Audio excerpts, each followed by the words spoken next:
What's up everyone, Kaze no What If is here with what if a soul was transferred into Coby's body. Before we start, if you like the video, like it, share with your friends, comment, and let's start the video. Marineford I.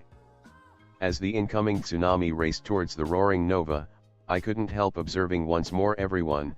Nami stood behind the helm with a determined glint in her eyes, her recently improved staff at the ready, while her bloated shadow stretched like a pool of ink at her feet, occasionally wiggling as if in response to commands nobody could hear. Not far from her stood Makita and Lola. While the first had eaten no shadows, only receiving the equivalent of meat shields folded into the shadow she herself cast, my wife, thank the gods, had changed, and for the better. The universe must have taken pity on me.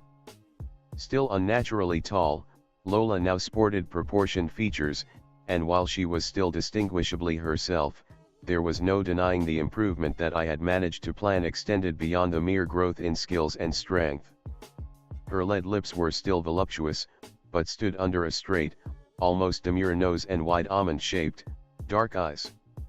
Her hair fell into thin braids at the sides of her head, and on her left they were tucked behind her left ear. Her shoulders were round and there was a clear definition in her arms, but they were now balanced by the stacked torso she had inherited from City, while her narrow waist underlined the power held in her long legs. With her red coat draped over a leather bust and wide pants tucked into knee-high boots, I couldn't help but grin, knowing that now she'd have much more luck in finding a husband. Tied to her belt rested Funk Freed, the elephant saber, and Bamboo, the giraffe longsword. Her gloved hands were held tightly over the hilts, her eyes defying the incoming tsunami with the same determination I felt. If it is for the betterment of the crew, I'll do it, she had declared proudly, her dedication before eating the braided shadows I had prepared, and she had uncaringly took notice of the changes of her body, which had left her sweaty and tired until Sanji's nutrient meal kicked in under Chopper's care, allowing the incredible resilience of her heritage to shine through. She adapted to the changes in a matter of minutes, and Sanji occasionally ogled her too, to the point that he prepared me a congratulatory drink without me having to ask for it. We had only looked at each other, and it had been enough to understand. Both of us were simply glad to not have to truly watch Lola as she had been before. I think he even forgave me my use of food as a weapon.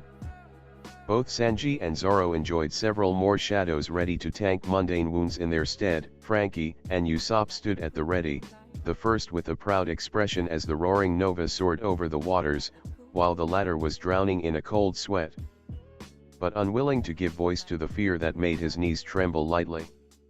Our sniper had chewed on some of the shadows I had provided, easily extracting knowledge and experience from them, before spitting out the washed-out shades of people that once had a meaningful life.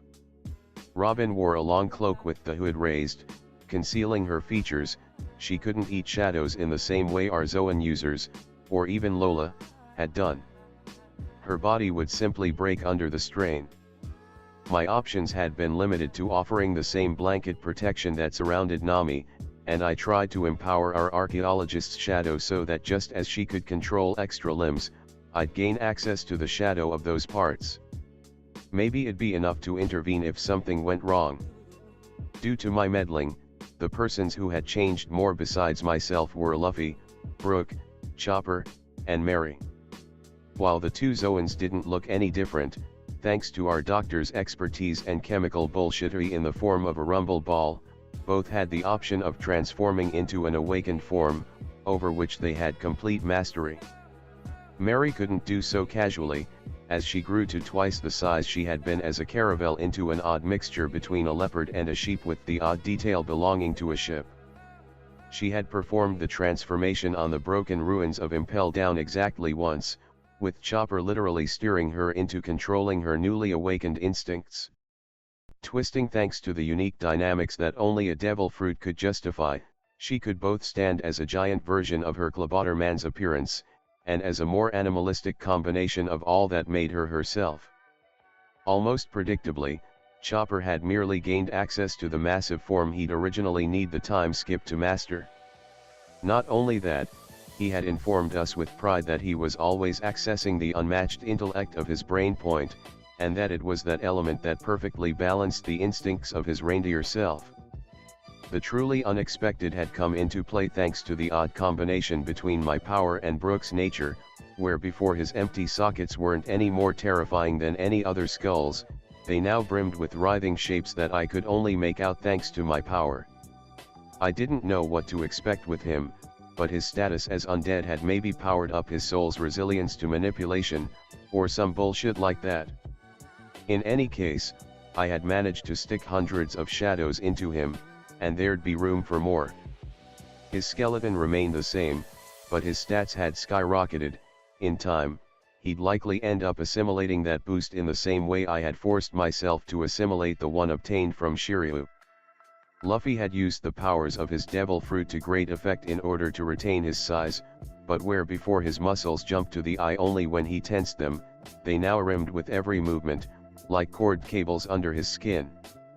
With every step, it felt like he was a moment away from bouncing into the sky. I had no idea of the full capabilities of everyone were they to be pushed to the brink. I couldn't truly measure them.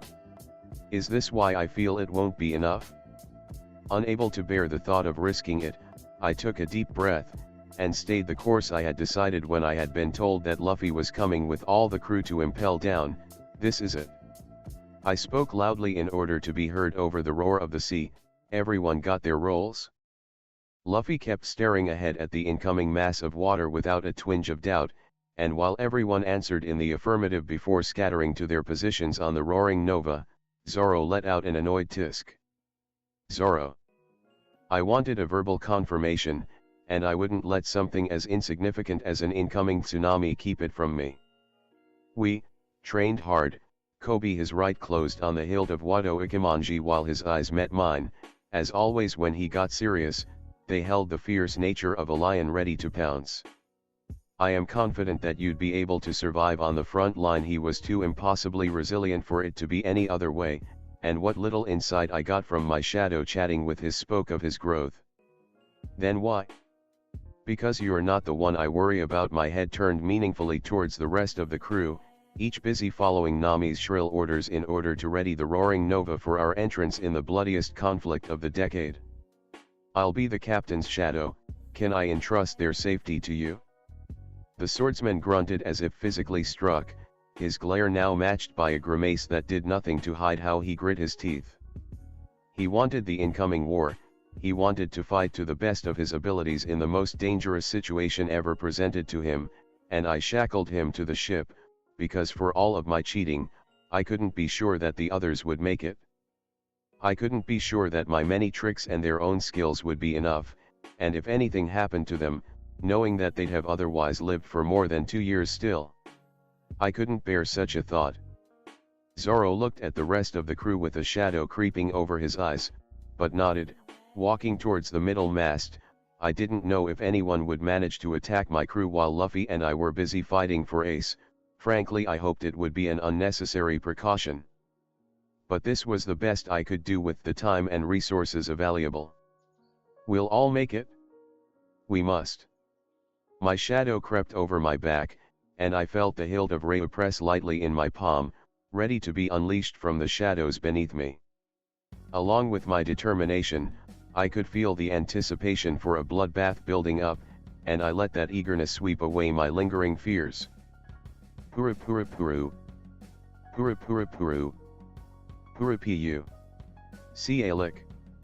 Marco picked up the transponder snail with a frown on his face.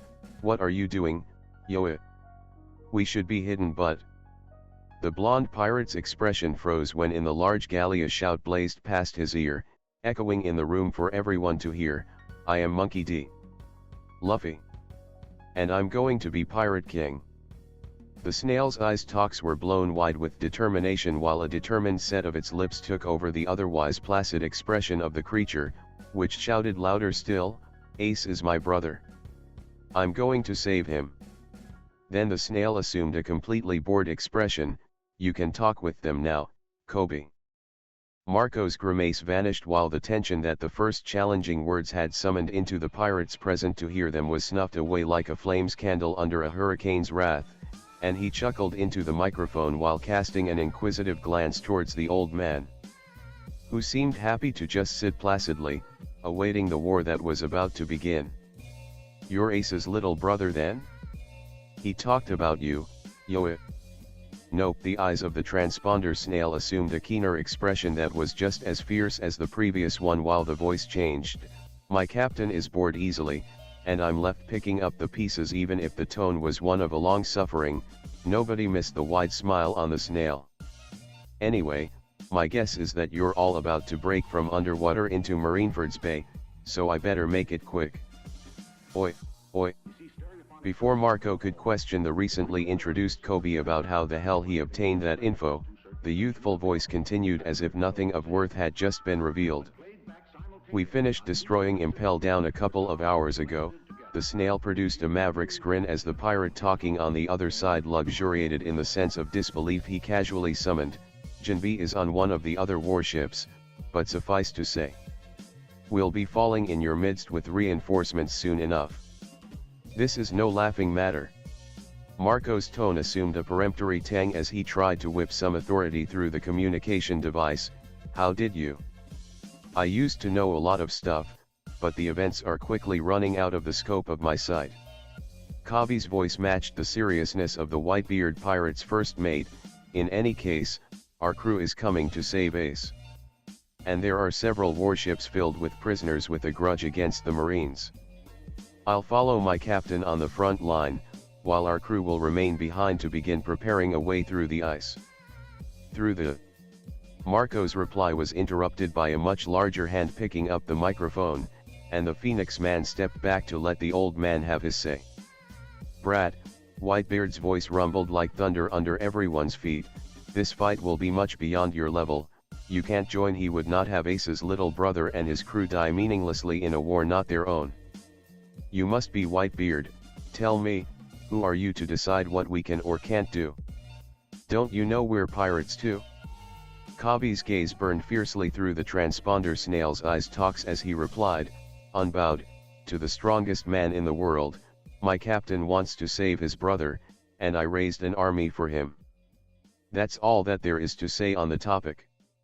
Smoothly changing topics, can the Moby Dick manifest a Clabotter man? Also, Akainu wants to convince Squard that Whitebeard had seen many things in his life. Flying ships weren't really that impressive. 5 warships falling from the edge of an iceberg created by Aokiji into a war zone, however, was a novel one. Especially in the wake of the information that the Straw Hats' first mate had shared before the battle, receiving concrete confirmation that the Straw Hats had truly come with an army of their own managed to bring a smile on his old features. The Emperor's smile turned into full-blown laughter when Monkey D. Luffy's ship sailed on a cloud-white road that was being projected by massive dial exists that stood on both sides of the keel. While a spectacular bit of navigation turned the full potential energy of several tons of wood falling from dozens of meters into a forward push that had the rookies land behind a shield provided by the Moby Dick and its brothers. In a handful of seconds, while the escapees from Impel Down that survived the fall were already starting to take out their grudges on the Marines by either arming the warships towards Sengoku's position or by outright charging forward. A pink-haired man that barely reached the 2 meters of height shouted his orders to the other members of the crew, only to follow the straw hat-wearing boy that jumped next to Whitebeard with a scowl on his face. "Are you blank, Bear?" I landed on the Moby Dick's figurehead in time to hear the end of Whitebeard's confrontation with Luffy, and when the focus of the strongest man in the world landed on me, I limited myself to offer a wide grin. Fishing out from an inner pocket of my coat the wolf zoan devil fruit that Robin had retrieved during the second raid my crew conducted on an ice lobby. "I'm going to save Ace." Luffy rocketed ahead with no hesitation, leaving me with an emperor for several seconds. "Well, there you go." I tossed him the devil fruit that immediately disappeared into his enormous hand, and his eyes never left mine as I walked back towards the end of the ship's figurehead. "Keep guard until the Moby Dick figures out how to twist its forms." A shadow rose from the ground, offering a rumble ball to Whitebeard with a silent bout of laughter. Talking to the empty air that I knew must hold a Clavotter man, I added, I hope you paid attention when the going Mary explained how you'd feel. Her figurehead was a gnu and she ate a leopard fruit. That which your captain holds is a wolf zoan, and you're based off a whale, so the process will be similar. Good luck. While I dropped towards the ice that covered the Bay of Marineford, I fancied I could hear a peal of distant, rumbling laughter that wasn't unlike Whitebeard's, if a bit more ethereal. As soon as my feet touched the solid surface, I rocketed forward, rail in my hand and thirst for blood on my tongue. When the first Marines appeared, it was all too easy to follow the instinct I had barely got to exercise in impel down. My legs pushed, my core muscles twisted, and my shoulders tensed as I swept through the ordinary rank and file, deep gashes opening in the necks of my opponents. Just deep enough to cause the Marines' lives to splutter and die. Captains fell just as easily as seamen, and the odd devil fruit users weren't given a chance to fight back, as they fell to my sword faster than they could perceive. As I followed Luffy, being much more methodical in whittling away the forces of the enemy, I forced myself to not rely on my shadow. As soon as those in the know figured out my power, I'd lose a big advantage. For the time being, I was happy to prepare the corpses I'd animate later on, relying on my shadow's silent whispers in order to avoid all those attacks that managed to worm their way through my otherwise impeccable defense. I kicked off the ice, bringing myself to the left of one Commodore, only to do so again, disappearing with a Saru that leveraged the same power Shiryu once held, and before my opponent could truly understand what was going on, Ryu had plunged into his heart. Only to be whipped back and deflect a hail of bullets with casual ease. The world was in chaos, battles between stronger individuals went ahead all around me, while the respective rank and file of the two opposing forces clashed randomly all across the bay. There wasn't an infantry line, there wasn't an overreaching tactic to dictate the disposition of the Marines. And while the unruly pirates were expected to behave like that, I would have thought that the many platoons of Marines would have coordinated with one another. Instead, each seemed happy to crunch the ground in front of them, while a large section of the frozen bay were casually empty. Maybe there was a slowly unfolding strategy on Sengoku's part, but I couldn't just not take advantage of it, could I? Breaking off from the encroaching chaos around me, I used Saru and Jeppo in order to rush towards an unguarded flank of a small platoon of Marines, and before they could react, I was already carving them up. They fell suddenly, not unlike domino pieces, until a resounding clang stopped my blade. In front of me stood a man with a serious expression etched on his face that was underlined by the scar that ran over one of his eyes, hidden under a pair of sunglasses.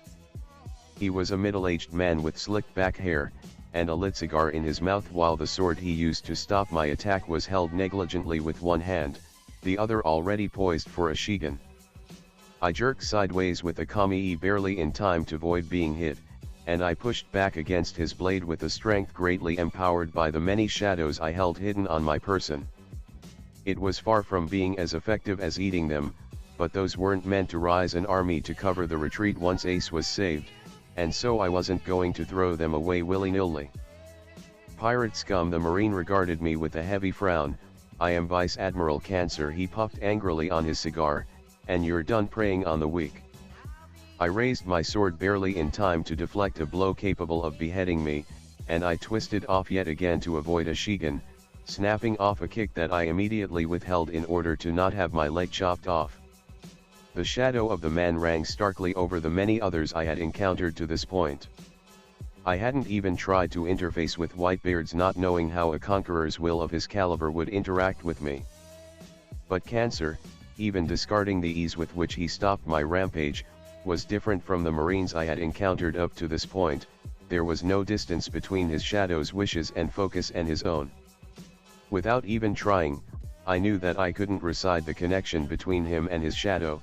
There was just... "Oh fuck," I grimaced, the faintest stirring of apprehension awakening within me. "You've got Haki figured out, don't you?" And another big setup on all fronts, I'm afraid. Once more, this is the best way I've figured out to have Coby be locked in an entertaining clash while canon proceeds in the background. For now. Coby is holding back the most inventive uses of his devil fruit, but we'll see the massive changes he wrought soon enough. And yes, of course I've given Jabber's fruit to the Moby Dick, there's just too much potential there to not use it.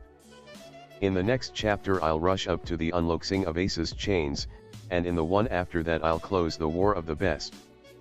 Leaving up one chapter as epilogue of this run through Paradise. As always, opinions, hopes. Chapter 17. Marineford 2. The entire world seemed at war, from the islands where a direct feed of the battle was being projected, to the rumbling seas, to the new world itself, everything seemed to turn around the single, undeniable principle that everything was about to change. And that those that blinked, those that dared not watch, would miss that pivotal moment. Mr. 3 cringed under the thunder of the cannons, the groaning of the ice under the heavy presence of the crashed warships on its surface, and the screams, wails, and shouts that tore through the air, not unlike claws of a fierce beast's. Underlined by gunshots and the growing weight of the air that thickened with mindless bloodlust. Still, he kept moving. Using his power to rise the occasional wax wall that hardened immediately to protect himself from the occasional hail of bullets or the sight of those Marines willing to pick a single target among the chaotic masses of escapees that joined the waves of pirates going to war for the life of a single man. With movements too fast to be followed, blows too powerful to be stopped, Bentham barreled through the rows of Marines that opposed him, the results of Saru and Tekai applied to the Okamekempo to great effect. In his wake, the Candle Man followed, barely keeping himself from fleeing. Surely, a man with his intellect and resources could figure out a path that led him away from the current conflict. With a shiver, a memory came to the forefront of his mind, and Mr. 3 swallowed his trepidation, and kept following the Okama. Impel Down was made of pain, and screams. It was a slow agony that would only stop in death, and Mr. 3 knew that things couldn't be worse. Until that moment, with no warning, a shadow had slipped between the bars of his cell, and from it had emerged a 2 meters tall man with pink hair that reminded him strongly of one of the pirates belonging to Straw Hat's crew. His commanding voice had rang quietly into the cell, muffled by shadows that shouldn't be behaving as they did. Ordinarily, I'd try with the soft cell first, but there is no time.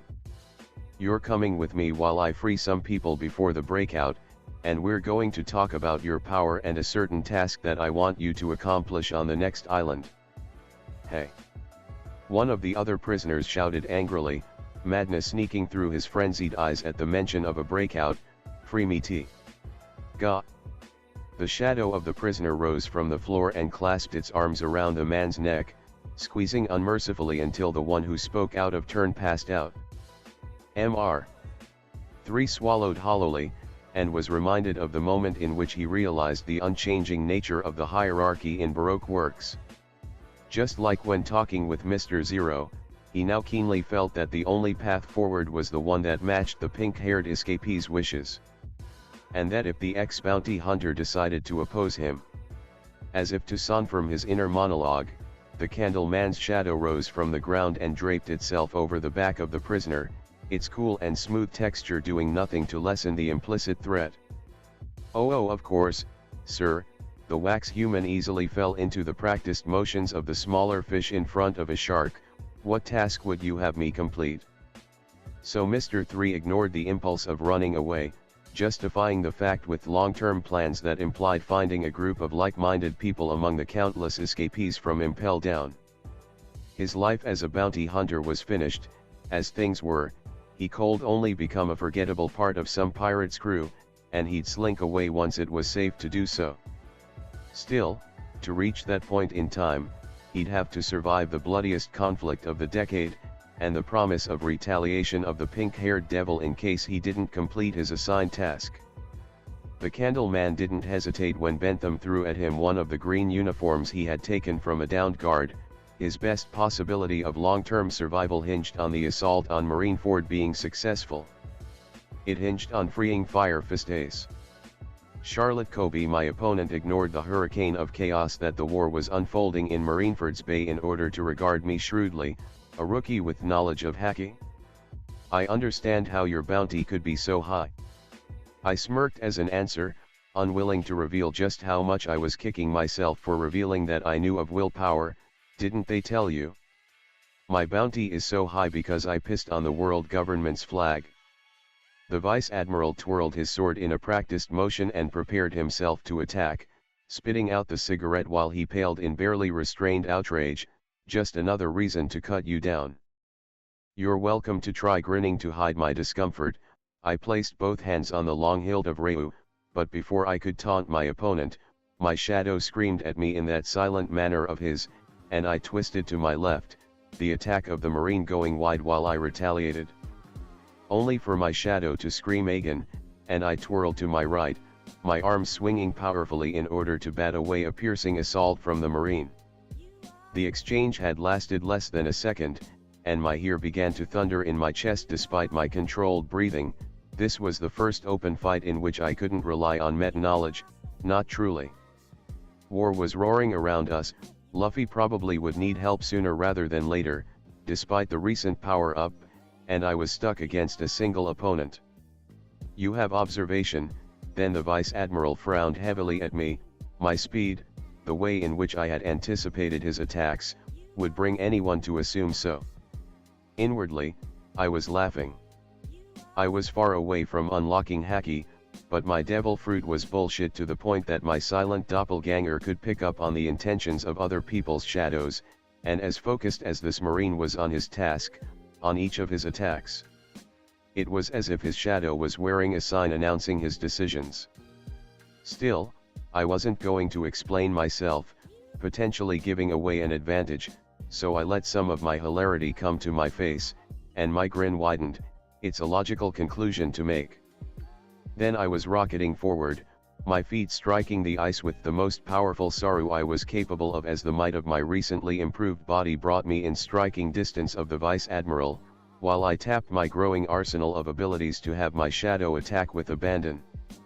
Unleashing the instinct of the awakened Zoan that it had eaten when I began my ascent to power in Impel Down.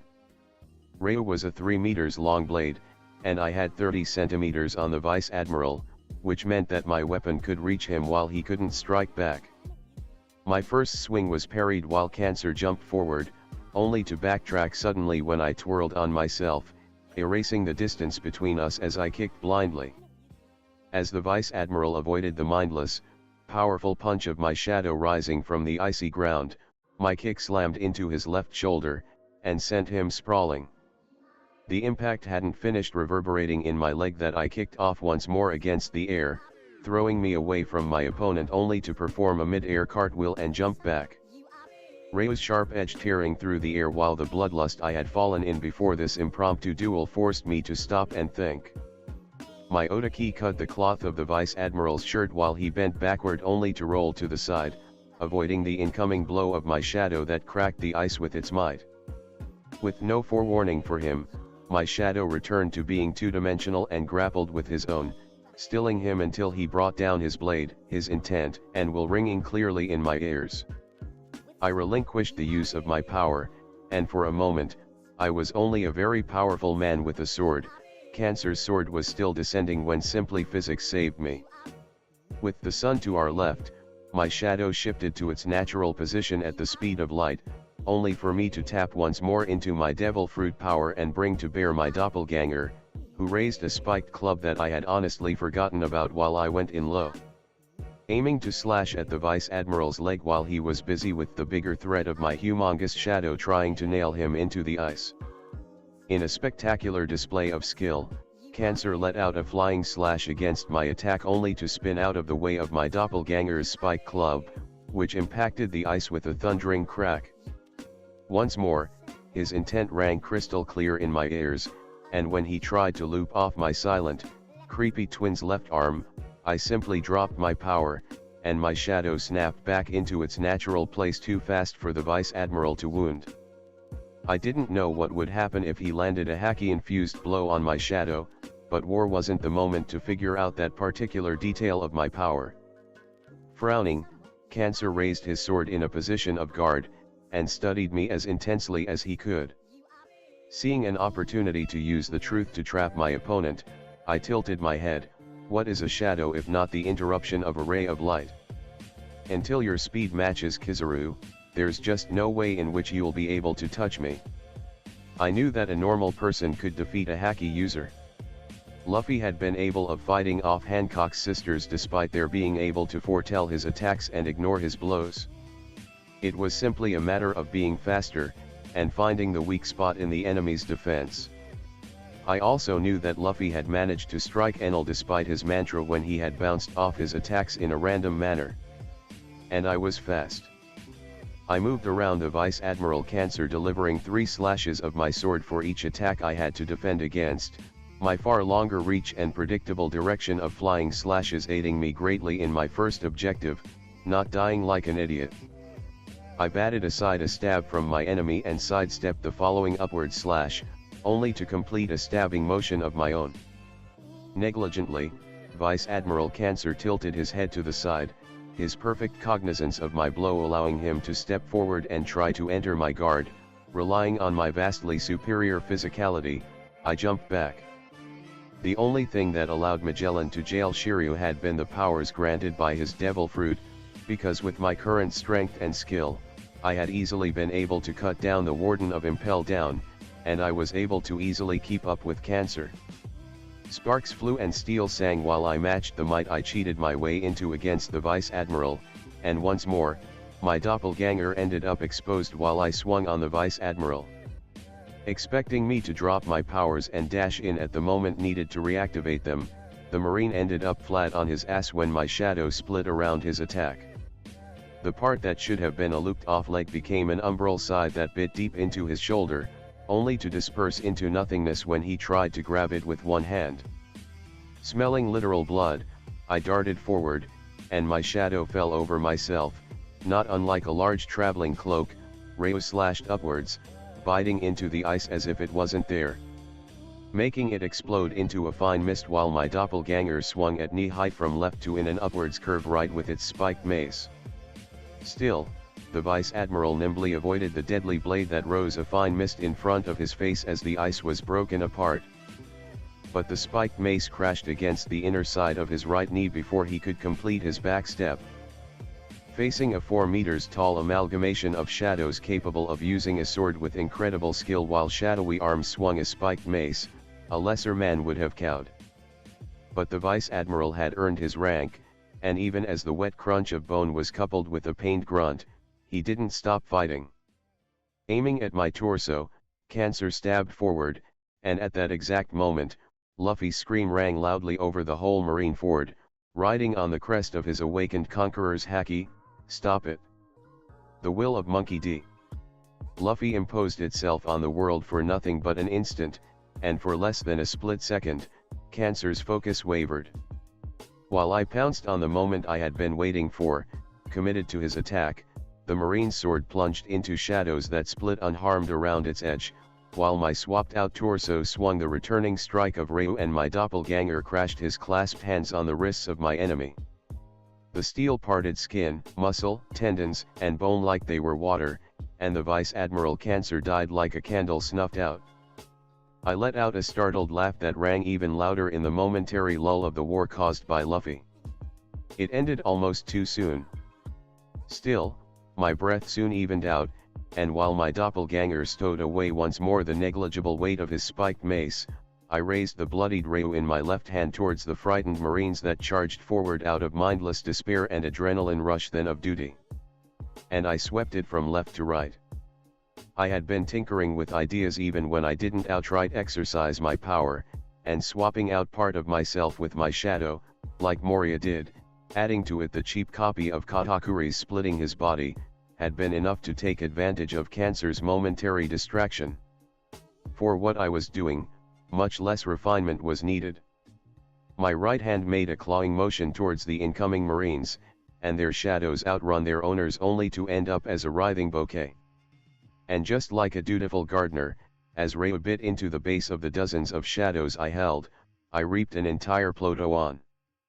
Under the sun, the attacking Marines vanished into dust, and with a peal of laughter, I ran across the field, avoiding those powerful enough to fight back while I snuck shadows into the fallen bodies I encountered. As I handled those shadows, I felt like I knew each one. A touch was enough to leave an impression of who they were, of a faint echo of their character. It hardly mattered. On the wake of my killing of a vice admiral, I kept laughing as the countless corpses that littered the icy bay of Marineford were filled by shadows under my command. Whether they belonged to Marines or impel down escapees, it mattered not. I moved, and I planted those shadows.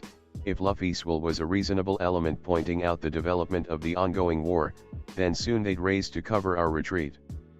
Behind the veritable wall formed by the immense vessels that had brought Whitebeard's forces in the heart of Marineford, the roaring Nova was still, bobbing gently over the thick white clouds that separated it from the unforgiving ice. The Atomwood could take a lot of abuse, but there was no reason to not pamper the ship when it wasn't braving the seas, and so the dials had been let active until they had formed a comfortable resting place that wasn't dependent on the remains of Aokiji's power. While the ship itself wasn't being used for anything of particular worth, mostly because its secret weapons would generate enough blowback to damage the surrounding vessels from the Emperor's fleet, the Straw Hat Pirates were busy. With Zoro and Sanji on the lookout, a blue-haired cyborg had readied the weapons of the ship, and was considering whether or not deploying his incomplete General Frankie to help the others was a good idea. Robin's eyes sprouted farther and farther away while she remained hidden into the galley, where the shadows grafted to her own seemed to thrive from every extra limb that appeared. If retreat into the ship became necessary, any invasion would die with its spine turned into a pretzel. With baseball-sized shapes of lead, Makita kept her shoulders warm by occasionally whipping her arms back and forth. She hadn't had much time to perfect her technique, but she had been able to use her umbrella as a bat of several tons for the briefest moments. And while her long-range attack could for the time being only amount to flinging several kilos of lead as if they weighed nothing, it'd still be enough to crack the ice under the feet of any incoming enemy. Nami had vanished from everyone's sight as soon as they docked, but the presence of mist unnaturally falling over the area where their ship was placed was difficult to miss for the Straw Hats, which suspected that the rest of the world saw something that didn't quite match what was actually going on. With the figurehead of the roaring Nova proudly pointing towards the open seas, Chopper, Lola, Brooke, and Mary were busy carving out a path in the ice that the other vessels of Whitebeard's fleet would be able to follow. In a flurry of movement, Chopper downed a rumble ball, grimacing minutely at the need for the enhancing drug to activate the transformation while a surge of pride rang through his very soul. Immediately, his body grew. Fur lengthened, minute horns turned into branching behemoths capable of shattering steel, while chitin-clad fingers took the place of cute hooves. The doctor of the Straw Hat Pirates bit down on the instinct of bellowing his presence in the bay, focusing instead on the objective that had been clearly labeled as primary in his brain. He couldn't control this transformation completely, but after eating the shadow of an awakened Zoan trained to follow orders, he learned how to maintain reins made of logic over his primordial instincts. The battle going off at his back didn't help, but unsurprisingly, the presence of Zoro on the roaring Nova's figurehead was enough to reassure the human reindeer's impulse of turning to fend off a potential predator.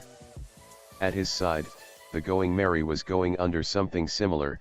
Despite her negligible experience, Chopper's guiding hand had been enough to turn her into a competent user of her own fruit. To the point that she was perfectly capable of maintaining her child-sized shape with no conscious effort despite her own nature asking her to stand at 20 meters of height.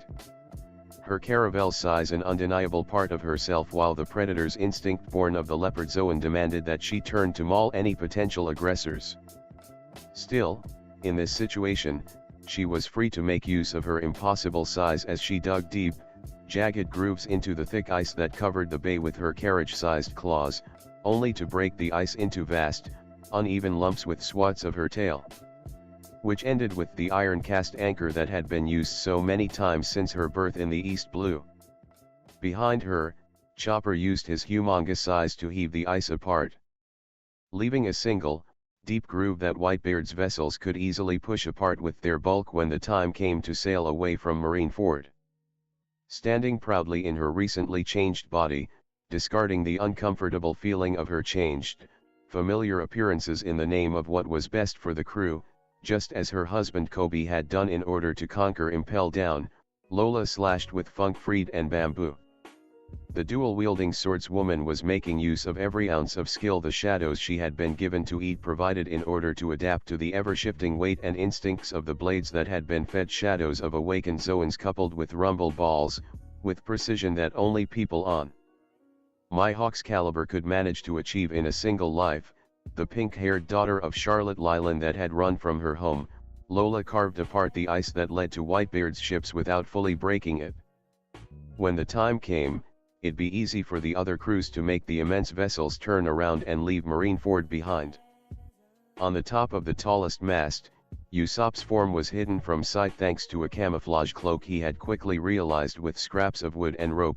It wasn't up to his usual standards of perfection, but from a distance, he was virtually invisible, and that was all that he needed while his eyes, enhanced thanks to his choice of eating spyglasses and combining them with his sniper goggles, kept track of everything that happened on the front lines. He hadn't dared fire against the Marines, knowing that he'd have a handful of shots before revealing his position, and that he had to keep his wits despite the heavy cloud of fear that hung above him. Firing would not only give away his own position, but the roaring Nova's, and that would put at risk the entire purpose that justified the crew's absence from the slaughter going on under his eyes. He had observed with wide eyes how impossibly strong Coby had grown, and how randomly he found his match in a vice admiral. He looked with trepidation as Luffy blitzed between enemy lines, or through them when they proved too clever for him to avoid. The sniper of the Straw Hat Pirates watched in awe as the ex-Shishibukai Jinbei fought against droves of enemies, gripping seawater as if it was a living thing. And he grimaced openly at the endless slaughter, only to gulp down his distaste. He understood. He couldn't allow himself to take his eyes away, not only because his captain and first mate might need his intervention, not only because had to be ready to warn the rest of the crew of a potential opponent, but because, not long before, they had almost lost the Going Merry. Because less than 3 weeks before, they had lost Coby, and that they had managed to retrieve him did nothing to wash away that aftertaste of shame and dread that had filled him when Kuma had easily defeated them all. He wouldn't dishonor the Whitebeard pirates by looking away as hundreds threw their lives into the blender for the chance of saving a single one of theirs. He couldn't. Not when he had felt on his skin how far the Straw Hat Pirates would be willing to go for the remote chance at getting their hands on a Zoan devil fruit, which was, at the time, the faintest possibility of saving the Going Merry. Not when they had readily turned the Roaring Nova back in order to blitz an ice lobby again, ready to storm Impel Down and later to face Marineford. So, Usopp had placed himself on the roost of the tallest mast of the ship, and he observed everything, tears held back only because of a clever modification he had consciously employed after eating his sniper goggles and the spyglass available. When the cyborgs came, the sniper's voice rang loudly to warn everyone of the imminent attack. The sea stone monocles bit deeply into Ace's skin, not that he cared. He was forced to his knees, uncomfortably bound awaiting his death, when what he dreaded had come to pass. First as mere bubbles, then as waves, the first 3 ships of Whitebeard's fleet had emerged in the middle of Marineford's Bay, and the guilt and despair had felt like a punch at the mouth of the stomach, heavy and unforgiving enough to steal his breath away. He had come. His family had decided to go to war for him, and the minute, forgettable part of him capable of understanding the bravery supporting the love they all felt for him, the same love that had been betrayed by Blackbeard, was drowned out by fear, and unforgiving, heavy guilt. Many would die, and for what? Only for Ace's worthless hide. Only because he hadn't listened when he had been warned against going after Teach. The moments before the true start of the war had felt like they would never end. Across the bay, Pop's eyes had found the unworthy ones of Ace, making the latter almost weep. Everyone had come, and for what? To save a fool from what he deserved? Ors Jr. had died before he could even complete his charge, killed by Doflamingo with a twitch of his fingers, and the veritable rain of blood that fell from his torn neck was merely the beginning of the absolute waste of lives that Ace was forced to witness. Not far from him, Garp remained quiet, ignoring all that was going on as his soul warred against itself. Sengoku barked orders, and the admirals took turns between fighting off those pirates that pounced too far ahead of their peers and slaughtering everyone that fell in the areas they blasted with their Logia powers. The warlords found worthy opponents to match their might, while the rank and file of the Marines fought back the rowdy lines of incoming pirates. Unpredictable as they were, the war had turned into a chaotic mess as soon as it had begun. Some groups managed to rely upon a perfect match of devil fruit powers or skills, others were completely overwhelmed by a successful maneuver of the opponents. Under the sun, the cold ice that Aokiji had covered the entire bay with resisted despite the blows it received or the heat of the cannons. Pop's opening blow had been stopped before it could truly bring any advantage to the Whitebeard pirates, but that had hardly stopped them from charging forward. Amidst the whirlpool of guilt and despair that kept Ace from taking full breaths, the impossible had happened, and the pirate about to be executed managed to feel even worse. From the top of one of the tsunami-turned-to-sea bergs, Marine warships had fallen.